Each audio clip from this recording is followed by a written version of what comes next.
Hey friends, welcome back to my channel. It's Ian with Out of This World Reader, and I've got another unplanned book chat for you today, so tune in.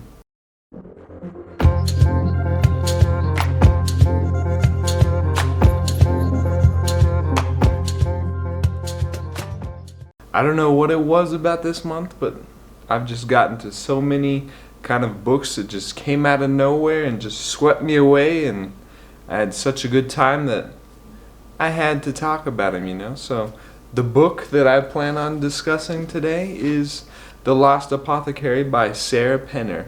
This was my book of the month choice for the month of March, and I hadn't really heard anything about it. Like, a couple channels kind of touched on it. It's kind of a debut novel, a historical fiction taking place in London, where this woman is has this business of just going around kind of poisoning bad men that essentially put women in kind of difficult situations and are abusing them or just cheating on them, just anything. And these women come to her. She makes a little potion to give to them, and then the men die. So other than that, I really had no idea going into it. It was really kind of the only reason I picked it up is because it kind of stood out to me. I like history, and the fact that the cover, I think, replicates springtime. It's got flowers on it, very, very floral in taste. So I figured might as well pick it up. Like history, shouldn't be that bad of a time. Before I get into my thoughts discussing my time with this book, I will mention that there is several triggers that I recommend you look up prior to reading if you are interested in reading, which, as you will find out throughout this video, I definitely recommend you do. Also, before we get into it, I just want to give you kind of a brief synopsis of the story.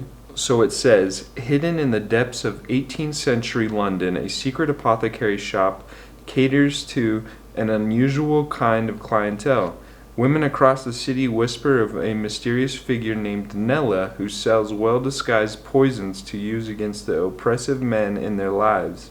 Nella's dark world is no place for her newest patron, a precarious 12-year-old girl named Elysia Fanning, but their unexpected bond sparks a string of consequences that echoes through the centuries. 200 years later, aspiring historian Caroline Parswell discovers an aged apothecary vial in the River Thames. As she is newly grappling with the scarring betrayal of her husband's infidelity, a curious research project is exactly the distraction Caroline needs. But when she discovers a link between the vial and London's long unsolved apothecary murders, Caroline's upended present soon collides with an explosive history binding her fate to Nella's and Elysia's in a stunning twist that transcends the barrier of time. Now I'll just kind of give you a little bit of my thoughts on the story. Overall, one of the best times I've had with a book in a while. From the beginning, I was able to connect with Caroline in ways that I've never experienced in other books, and I think that's due to the fact that she was an aspiring historian, but due to her husband kind of, as you will learn, making her kind of not seek out her dreams, and the fact that she is kind of in London and comes across this vial and goes on this kind of national treasure hunt for the mystery, to kind of solve the mystery. I was just so able to kind of connect with her, and it made the book so much more special to me. She has a deep love for history and literature and just adventure in general. And if you know me, I'm always up for some adventure. So the fact that she has all these different aspects and characteristics, and I have those similar characteristics, loving history and literature and reading, adventure, it was just like this bond between the pages that we were able to form. The whole premise and plot was just so intriguing to me as well. It touches on a lot of feminist aspects that are very important to read about. It definitely depicts a lot of men as bad people, and it shows that during that time the women were viewed lowly, and that kind of sickens me to read about. And I just loved how it touched on these because they're very important in today, because unfortunately they still go on. But I love the fact that Nella is kind of essentially making these secret poisons to kill off these bad men and just give these women a second chance. And then as the story progresses, we learn more about the three different perspectives: Nella, Elysia, and Caroline, their pasts, and how kind of troubling they were, and how they've kind of impacted them today. And it was just heartwarming to see how Nella and Elisa, I've been saying that wrong this whole video, so I'm sorry for that, but they are essentially, in my eyes, kind of perfect and made for each other in every way. They just match each other like a puzzle, and it just hits you in the heart to just see these bonds between them just form throughout the story. And as you kind of read throughout the different perspectives, you get their thoughts on just each other, and it hits you in the feels. And then once you kind of get that background info and know what's going on, it just takes off. And I won't get into spoilers and what causes it, but essentially it's a bad predicament, and the characters from the past, Nella and Elisa, are kind of just faced with just uncertainty and not knowing what's going to happen. And then one thing goes right for them, and then they get sideswiped, and then something bad happens again, and they're just on the run, just kind of always trying to get ahead and just figure out some way to essentially survive and make it out. To me, in kind of the present perspective that we follow Caroline, it almost felt like a national treasure, like I mentioned, or kind of like a lighter Laura Croft, where it's mostly just mystery and kind of unearthing this mystery. Mystery. I've said that so many times. But she's essentially kind of debunking this vial that she finds and the background of it, and she comes across some other characters in her adventure, kind of just helping her explore London, and you get a lot of different aspects of the kind of the British Library and just the history aspects of that. And both past and present are just a combination of mystery and thriller. Like in the beginning, Caroline's perspective is mostly mystery, kind of just uncovering the truth behind the apothecary murders. But then in the middle of the story, some things happen, and then things start clicking, and then it becomes a thriller.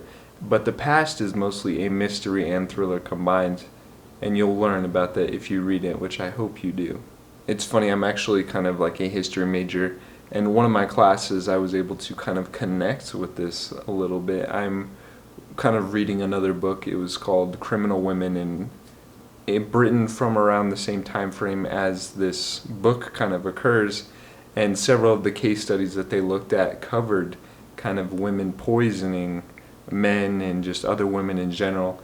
So I thought it was cool to kind of just connect that, and it definitely made that other book definitely fun to read, because when I first started that, before reading this, like I didn't think I was going to finish it, to be honest. I think I was just going to wing the summary and essay and questions I was going to, but then after reading this, I figured like it made it so much more enjoyable to read.